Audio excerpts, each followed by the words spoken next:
সংসার সুখী হয় রমণীর গুণে। যদিও কথাটা আমরা মানুষের মুখে মুখে বলে ফেলি, কিন্তু একটা সংসারের পিছনে একটা পুরুষেরও অনেক অবদান আছে।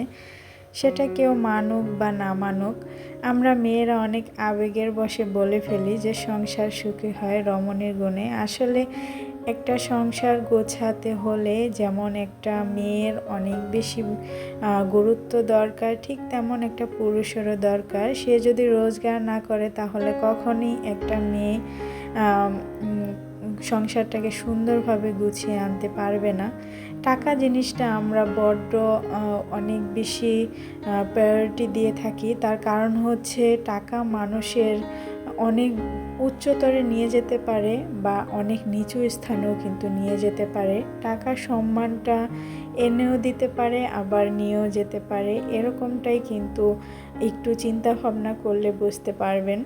আসলে দেখা যায় কি, আমরা নারীরা একটু শৌখিন হই, ঘর দুয়ার সব কিছু সুন্দরভাবে গুছিয়ে রাখতে ভালোবাসি। এটাই স্বাভাবিক। নারী যে পাত্রে রাখবে সে পাত্রে ধারণ করার ক্ষমতা রাখে। তবে কি একটা পুরুষ মানুষ যখন একটা নারীর পাশে দাঁড়াবে, তখন ওই নারীটার হাসি কিন্তু বলে দিবে সেই পুরুষটা আসলে তাকে কতটা ভালো রেখেছে। যখন একটা কোনো আউটসাইডের একটা মানুষ ঘরের মধ্যে ঢুকবে, তখন কিন্তু বুঝতে পারবে যে সে আদৌ ভালো আছে বা সুখে আছে কিনা। তার সংসারের গোছানো বা সব কিছু দেখে কিন্তু এটাই চিন্তা ভাবনা সবার মাথায় আগে আসবে, সে সুখে আছে না ভালো আছে, এরকম কিন্তু, তাই না? আমার কাছে তো এটাই মনে হয়। তোমাদের কাছে কি মনে হয় সেটা আমার জানা নেই। হ্যালো এভরিওয়ান, আসসালামু আলাইকুম। সবাই কেমন আছো? আলহামদুলিল্লাহ আমি ভালো আছি। আমি সাথী বলছি শরীয়তপুর থেকে। আশা করছি যে যেখান থেকে আমার ভিডিওটা দেখছো, আই হোপ সবাই অনেক বেশি ভালো আছো, সুস্থ আছো। সকালে উঠে টুকটাক অনেক কাজই করেছি। তো কাজ করতে সব কিছু ঝাড়পোছ দিতে দিতে দেখলাম ফুলটার মধ্যে অনেকটাই ময়লা হয়ে গিয়েছে। এনেছি, তারপর আর ধোয়া বা পরিষ্কার করা হয়নি, তো একটু ধুয়ে নিলাম। আজকে রোদ উঠেছে দেখেছি প্রচুর, অনেক কাপড় চোপড় ধুয়ে সকালে কিন্তু আমি রোদে দিয়ে আসছি। তো তারপরে দেখি একদম ঝাপঝাপায়া বৃষ্টি নামছে, নামতে নামতে আমার সব কাপড় চোপড় ভিজে গেছে। তো কিছু করার নেই, এই তো বর্ষাকালের এই একটা অবস্থা, এই বৃষ্টি এই রোদ।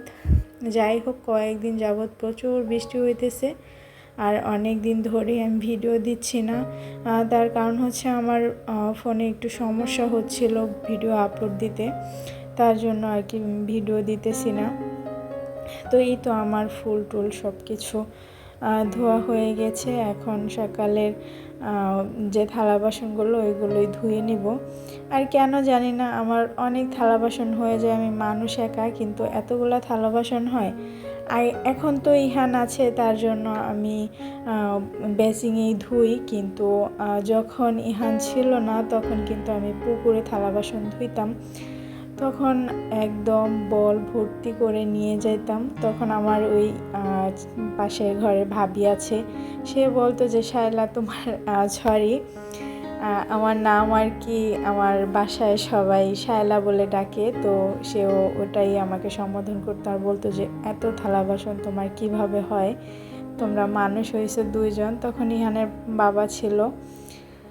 তো আসলে কেন জানি না আমার অনেক থালা বাসন হয়ে যায়। আমার মতো কে কে আছো যে রান্না করতে গেলে এক গাদা থালা বাসন লাগে, আর অনেকে দেখা যায় অল্প থালা বাসনই হয়ে যায়। আমার শাশুড়ি মাকে দেখেছি যে সে কিন্তু খুব অল্প থালা বাসন দিয়েই তার রান্না বান্না সব কিছু কমপ্লিট করে ফেলতো। আর আমি তখন গেলে একদম তোকাতুকি শুরু হয়ে যেত যে কী রেখে কী ধরবো, এরকম একটা অবস্থা। আসলে আমার হাতের কাছে অনেক থালা বাসন থাকতে হবে, আর যখন যেটা পাই সেটাই ইউজ করি, এরকম একটা অবস্থা। তো এইদিকে রান্না করতে চলে আসলাম দুপুরে, আর আজকে রান্না করব পোয়া মাছ। প্রায় 2 বছর পর পোয়া মাছ খাচ্ছি আর কি। তার কারণ হচ্ছে যখন ইহান 3 মাসের পেটে ছিল আমার, তখন ইহানের পাপা 10 কেজি মাছ এনেছিল, পোয়া মাছ। আর পোয়া মাছগুলো অনেক বড় বড় ছিল, তো তার মধ্যে 5 কেজি আমাদের বাসায় দিয়ে আসছিল। এতগুলো মাছ তো আর খাওয়া সম্ভব না, তো কমে পেয়েছিল, মানে কম টাকায় পেয়েছিল বিধায় 10 কেজি এনেছিল। তো তার মধ্যে 5 কেজি আমি কুটে তারপর অল্প কিছু রান্না করে খেয়েছিলাম। তারপর আমার অনেক বেশি সমস্যা হয়েছিল। বাচ্চা পেটে থাকলে যেরকম হয় আর কি সবার, এটা তো আর বলে বোঝাতে হবে না। তো ওই অসুস্থ হওয়ার কারণে আমার ওই যে একটা বয় আসছিল নাকের মধ্যে, ওইটা কিন্তু এই যে ভাজার টাইমও আমি ওই জিনিসটা একটু ফিল করতে পারছিলাম। তারপর থেকে কিন্তু আমি একদমই পোয়া মাছ খাইনি, একদম টোটালি বন্ধ করে দিয়েছিলাম। তো বাজারে যাওয়ার পর পোয়া মাছ দেখে আমার খুব ভালো লেগেছিলো, আর মাছগুলো অনেক বড় বড় ছিল, তার জন্য এনেছি। তবে যখন আমি ভাজছিলাম আমি আদৌ জানি না যে এটা খেতে পারবো কি না, তবে আলহামদুলিল্লাহ আমি খেতে পেরেছি, এটাই অনেক বড় ব্যাপার। তো মনে মনে ভাবছিলাম যে বোধহয় খেতে পারবো না। তো এই তো ওইদিকে ভাত বসিয়ে দিয়েছি, আর এদিকে আমি পোয়া মাছ রান্না করে নিব। আর রান্না করতে করতে তোমাদের কাছে ছোট্ট একটা রিকোয়েস্ট করে নিতেছি, প্লিজ ভিডিওটা কন্টিনিউ করার আগে একটা লাইক দিয়ে ভিডিওটা কন্টিনিউ করবে। আর যারা আমাকে সাপোর্ট করেছো তারা প্লিজ, আমি তোমাদের ফ্যামিলিতে যাইনি এরকম অনেক বন্ধুরা আছো, আমার কমিউনিটি পোস্টে গিয়ে একটা হাই লিখে আসবা। আর অনেকেই সাবস্ক্রাইব করে আমাকে সেখানেই বলো যে আপু সাবস্ক্রাইব করে দিয়ে গেলাম, তুমি পাশে এসো বা পরিবারে এসো। এতে কিন্তু তোমার আমার দুজনেরই ক্ষতি হয়, এটা তোমরা কেন বুঝতে চাও না সেটাই বুঝি না। যাই হোক, যারা আমাকে সাপোর্ট করেছো তাদের সবাইকে অসংখ্য অসংখ্য ধন্যবাদ। আর যারা করনি আমার ভিডিও দেখো, যদি কোথাও কোনো অংশ ভালো লেগে যায় তো অবশ্যই সাবস্ক্রাইব করে পাশে থেকে যাবে। তো এদিকে আমি তরকারিটা একটু কষিয়ে নিয়েছি ময় মশলাগুলো, এরপর পোয়া মাছগুলো দিয়ে দিয়েছি।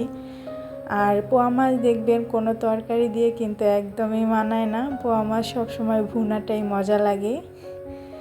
তো আমার রান্না শেষ, আমি অন্য একটা পাত্রে ঢেলে নিতেছি।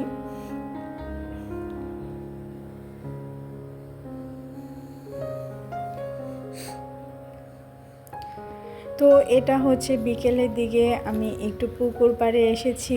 অনেকেই আমার এই পুকুর পাড়টা দেখলে বলো যে এটা নদী নাকি, আসলে আপুরা এটা নদী না, এটা হচ্ছে দিঘি আমাদের, বিশাল বড় দিঘি। আর ওই যে দেখতে পাচ্ছ আমার আঙ্গুল বরাবর কোনা, ওই সাইডে টিনের যে ঘরটা, ওইটা হচ্ছে আমার বাবার বাড়ি। আর এই তো আমি একটু সামনাসামনি আসলাম, যদিও তোমাদের সামনে আমার আসা হয় না বেশ। তো যাই হোক, দেখো পুরো দিঘিটা আমি তোমাদেরকে একটু দেখাচ্ছি।